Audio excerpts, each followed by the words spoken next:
Bonjour à tous, donc voici une petite vidéo de Magento pour présenter l'extension qu'on a développée pour le menu de Magento.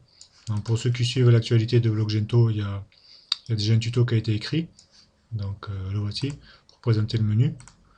Donc voilà, c'est un menu moderne de type Cdiscount, etc. Donc agencement en colonne. Donc là on voit une présentation possible, et là d'autres. Pour ceux qui suivent mon site personnel Huile et Nature, je l'ai déployé dessus. Là on peut voir l'agencement en colonne. Donc on a la possibilité d'ajouter des photos sur le côté et les colonnes là. Voilà. Ça c'est la version 1 du module qui est sortie en fin d'année. Donc là on a développé la version 2. Donc j'ai développé un site Magento avec un thème pour le présenter. Donc le voici, c'est menu plus. Magento, la version 2 du module offre quelques nouveautés. Notamment la possibilité d'ajouter des blocs en bas de chaque catégorie, comme ici. Donc ça c'est un bloc cliquable. Donc on clique, j'ai mis un lien sur un produit, on aurait très bien pu aller sur une catégorie ou peu importe. Alors là j'ai choisi de mettre un seul bloc, on peut en mettre de 1 à 5, voire plus si on en met plus dans un bloc statique. Donc là j'en ai mis 3. Alors le menu est entièrement personnalisable, c'est-à-dire qu'on peut choisir la couleur de fond et le border par catégorie. Donc ici j'ai mis noir avec un border bleu, ici j'ai mis blanc avec un border vert, et vert sur la colonne de droite. Et là j'ai mis un fond blanc avec un border bleu. Donc comment fonctionne le menu? Donc le menu permet d'agencer en colonne. Donc on peut mettre jusqu'à 5 colonnes pour les catégories, plus 2 colonnes latérales, que je vais appeler colonne latérale. Donc c'est-à-dire une pour la photo de la catégorie, et un autre pour mettre les produits nouveautés ou un bloc statique avec des promotions. Donc ici j'ai mis une promotion. Je l'ai beaucoup fait sur le site Ville et Nature, donc où j'ai mis directement des promotions.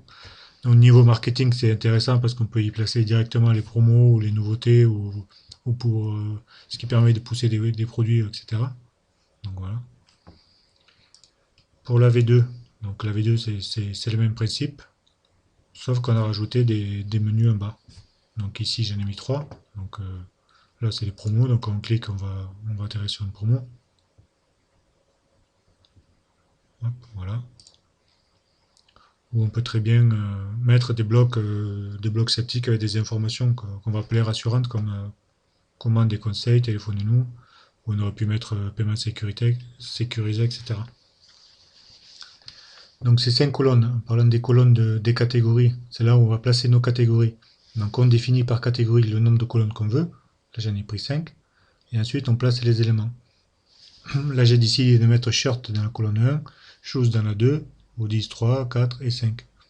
Mais j'aurais très bien pu inverser, mettre shirt en 5, là, etc. Tout inversé. Voilà. Et dans chaque colonne, on peut placer plusieurs catégories. Donc là, on voit que j'en ai mis 2 dans la colonne 1, cell phone et caméra. Dans computer, j'en ai mis une, là une et une. Mais là, j'aurais pu rajouter une autre, par exemple. Voilà, la photo. La photo de la catégorie, donc là, c'est pour appeler toute la catégorie, voir toute la catégorie. Si on clique, on atterrit sur la catégorie en cours. Donc là, c'est électronique. Voilà. Le bloc de droite, lui, permet d'ajouter des blocs statiques, comme je vous ai dit tout à l'heure, plus les promotions et les nouveautés de la catégorie. Donc là, je suis dans l'électronique. Là, c'est les promotions de la catégorie électronique. Si je clique, le module va automatiquement chercher toutes les promotions de la catégorie électronique. Voilà, donc là, il n'y en a que 2. Il y en a 2. Voilà. Là, j'ai choisi de mettre un seul bloc statique en bas et rien sur le côté. Voilà. Bon. Pour la partie back-office, un onglet a été rajouté dans chaque catégorie qui permet de designer comme on veut le menu. Donc ça fera l'objet d'une prochaine vidéo. Voilà, pour celle-ci c'est tout. À bientôt.